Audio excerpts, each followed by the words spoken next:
book burnings in the 1930s Germany are one of the most widely referenced events whenever National Socialism comes up, whether in school, documentaries, or the media. To burn books is simply a fundamental repression of ideas.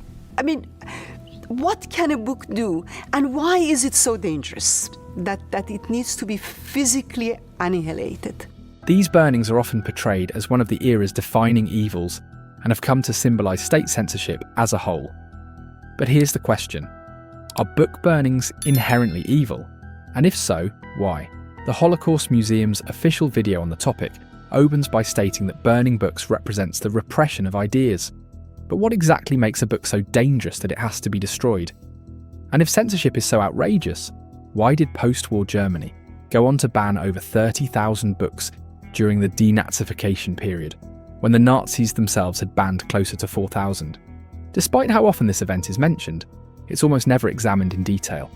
Few people ever stop to ask what books were actually burned. The usual answer is something like, they were Jewish books. The Nazis hated Jews. And that's the end of the conversation, but that's not a good enough explanation. To understand the book burnings, we need to look briefly at the culture of the Weimar Republic. Much of what drove the Nazis to power was a reaction, or even a rebellion, against the radical cultural shifts of that time. Again, I'm not here to say whether those changes were good or bad. That depends on your personal views. If you're a Christian or lean conservative, the Weimar era might seem disturbing. If you're progressive or LGBTQ, you might see it as a period of progress. After World War I, Germany was in ruins. The empire had collapsed, millions had died, and the country faced extreme poverty, civil unrest, and massive debts. Communist uprisings rose and were violently crushed. Nationalist militias formed in response. It was chaos. Berlin became the epicenter of this new world. The old moral order gave way to something radically different. Poverty drove many into the streets. It's estimated that Berlin had up to 100,000 prostitutes at one point. And it wasn't confined to a red light district. This was part of everyday city life. There were streets with pregnant prostitutes, streets with disfigured ones, and even streets where mother-daughter duos dressed identically for clients.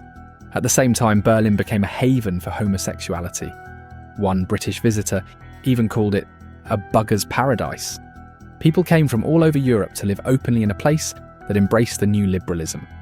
Drugs like morphine, cocaine, and opium were widely available. Transgender identity began to surface. Magnus Hirschfeld, a homosexual Jewish scientist, founded the Institute for Sexual Research, where the first known gender reassignment surgeries took place. All of this made Berlin, in the eyes of some, a modern Babylon. And, whether you admire or reject that culture, that's the backdrop against which the Nazis emerged. And yes, many of the key figures in Weimar liberal culture were Jewish. That's a historical fact, not a judgment. Whether that's something to be proud of or concerned about depends entirely on your worldview. But the Nazis found it repulsive. So, unsurprisingly, many of the books they banned were written by Jewish authors. The book burnings began with the German Student Union, not with the government. The students called for a symbolic cleansing of literature that, in their view, corrupted German values. They published a list called the 12 Theses, modelled after Martin Luther's 95 Theses. These statements called for literature to reflect German traditions, rejected foreign influence, and demanded universities prioritise national spirit over liberal ideology. About a month later, the first major book burning took place at Hirschfeld's Institute for Sexual Research. Over 20,000 books were destroyed. These actions spread across the country and eventually became state-endorsed. Goebbels, in a speech, summed up the Nazi motivation like this: "Yes to decency and morality in family and state. Here the intellectual foundation of the November Republic is sinking to the ground. But from these ashes, the phoenix of a new spirit will rise." To the Nazis, the liberalism of the Weimar period was a mistake. They saw Germany as hijacked by defeatists, liberals, and Jews.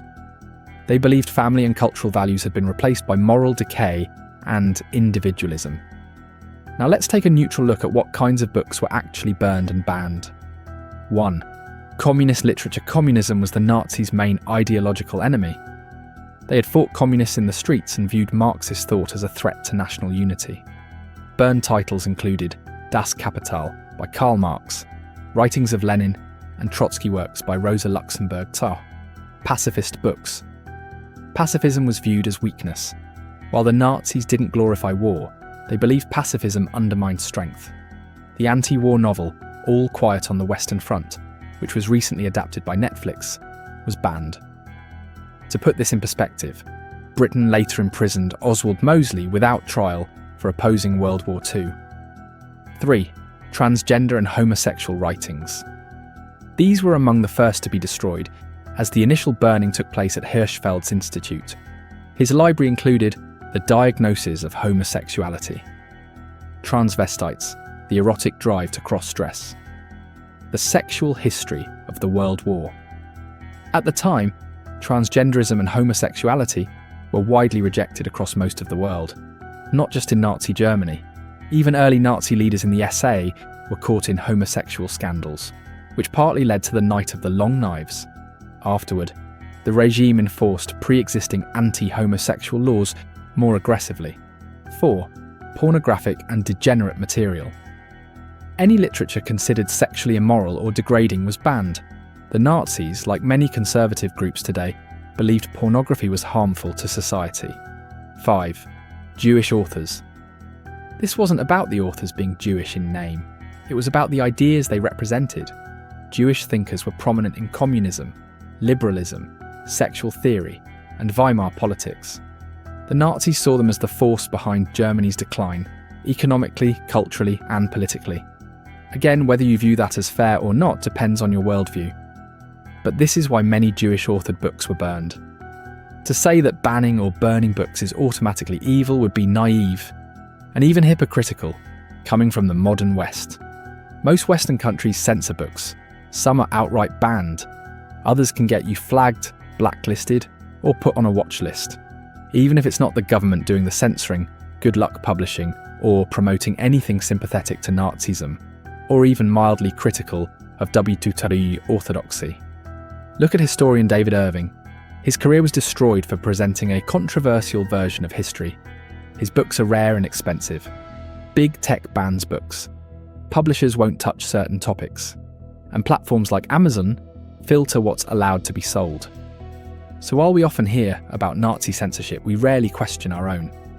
This video wasn't made to justify or defend anything, but simply to give some detail on an event that's often mentioned, but rarely examined.